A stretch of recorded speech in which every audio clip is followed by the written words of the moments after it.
İnsan tez yuxu fazasının sonunda oyanmaq şərti ilə maksimum yuxu siklində yatmışdır. Maksimum yuxu siklində yatmışdırsa, deməli 5 sikldə yatıb. 5 siklində bildiyimiz kimi 5 dənə lənç yuxusu olacaq, 5 dənə də tez yuxusu olacaq. Sonra nə deyir bizə?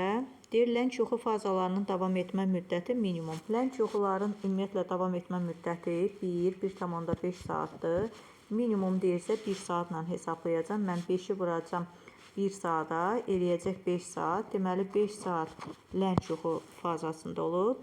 Tez yuxularını isə deyir, davam etmə müddəti maksimum olarsa. Tez yuxunun davam etmə müddətləri bildiyimiz kimi 10-15 dəqiqə davam edir. Səhərə yaxın isə 20-30 dəqiqə davam edir.